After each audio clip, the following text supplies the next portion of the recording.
Shalom, selamat pagi Bapak Ibu yang kasih Tuhan. Kembali kita bertemu di dalam program Pagi Menyapa yang selalu menemani pagi Bapak Ibu semua. Bersama saya Rivaldi Anda.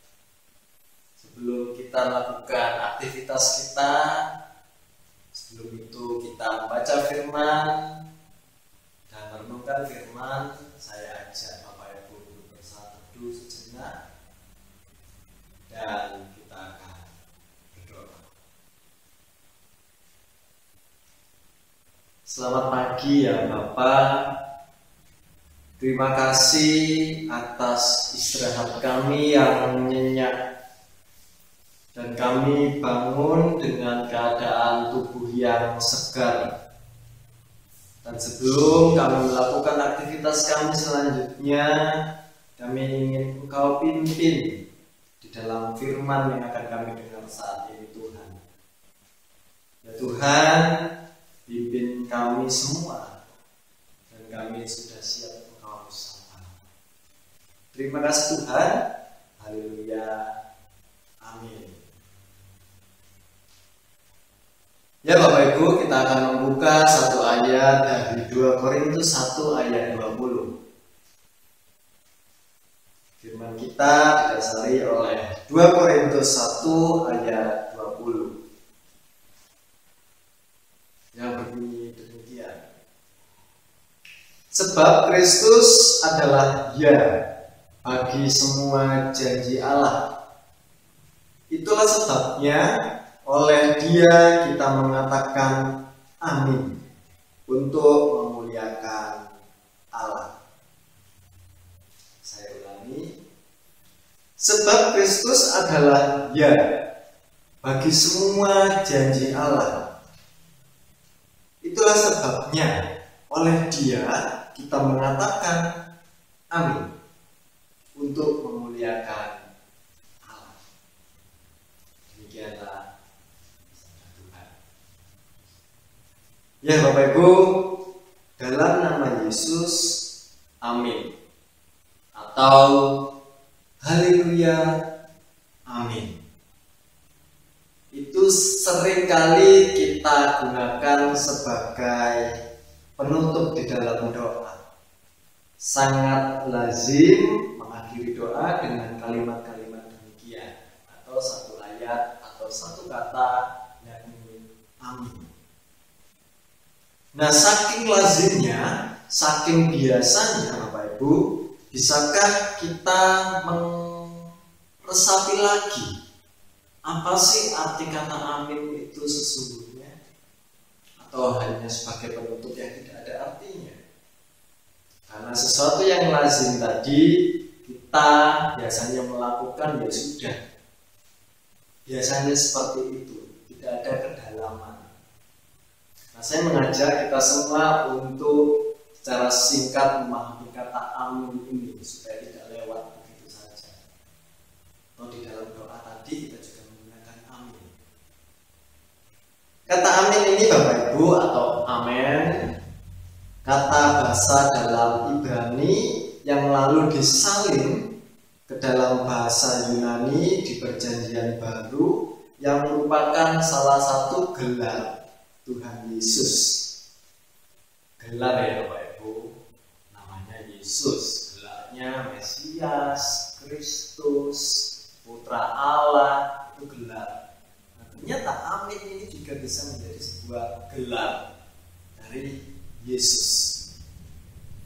Kata amin ini berarti yaitu teguh, metafora dari sebuah kata kesetiaan. Dan jika kita melihat dari arti katanya, jika bisa digunakan, ternyata amin ini juga sesungguhnya bisa digunakan bukan hanya di akhir kalimat, tetapi bisa juga digunakan di awal kalimat sebenarnya. Karena artinya adalah teguh, kesetiaan, dan ya.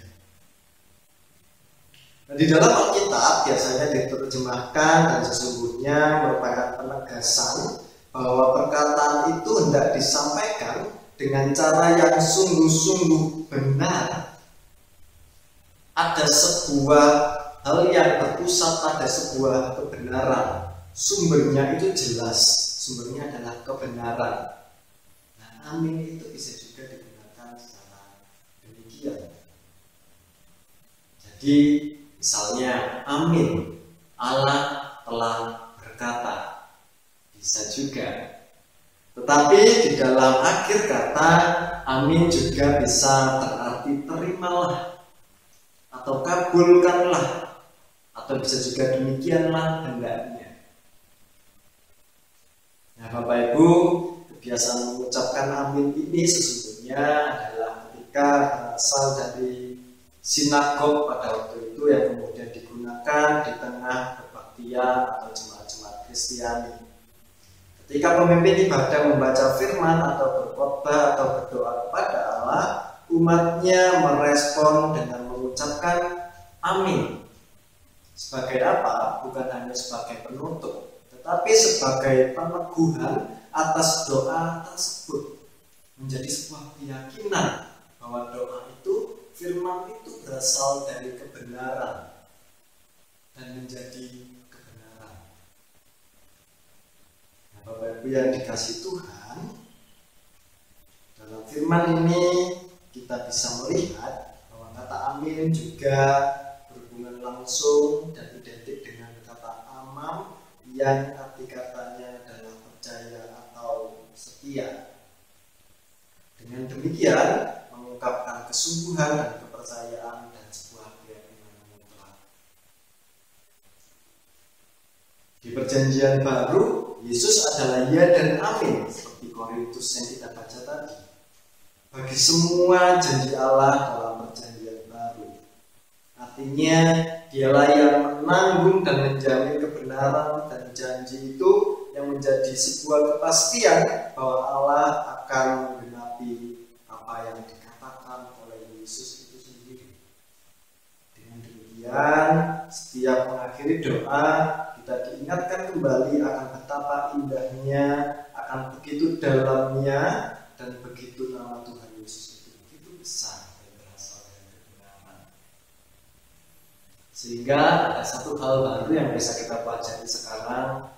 Amin itu bukan hanya sebuah penutup di dalam doa, tetapi lebih dari itu. Amin adalah sebuah keyakinan. Amin adalah sebuah keteguhan. Amin adalah sebuah janji yang bisa dipegang. Dan mari kita menghayati setiap doa kita, setiap iman kita, dan menghayati Yesus dengan amin tadi. Satu hal terakhir yang ingin firman ini sampaikan adalah Tuhan Yesus Kristus adalah amin bagi seluruh kehidupan kita, sumber kehidupan kita, dan sekaligus tujuan akhir kehidupan kita. Mari kita berdoa. Tuhan Yesus, terima kasih Kau mengajarkan satu hal lagi, mengingatkan kami kembali kepada satu kata yang merupakan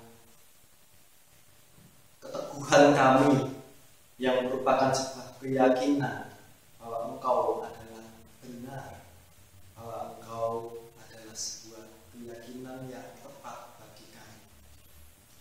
Biarlah di dalam setiap kehidupan kami, ketika kami memulai hidup kami, ketika kami mau beristirahat, ketika kami berdoa, kami bukan hanya mengucapkan amin, tetapi kami juga sungguh menghayati kata amin itu, Tuhan. Ya Tuhan, atas firman-Mu yang sudah menyapa kami semakin siap untuk melanjutkan kehidupan kami. Kami semakin tegak beriman di dalam Engkau. Pimpin kami ya Tuhan. Pimpin kami, dan terima kasih. Haleluya. Amin. Selamat pagi Bapak Ibu. Selamat melanjutkan kegiatan Bapak Ibu. Dan Tuhan Yesus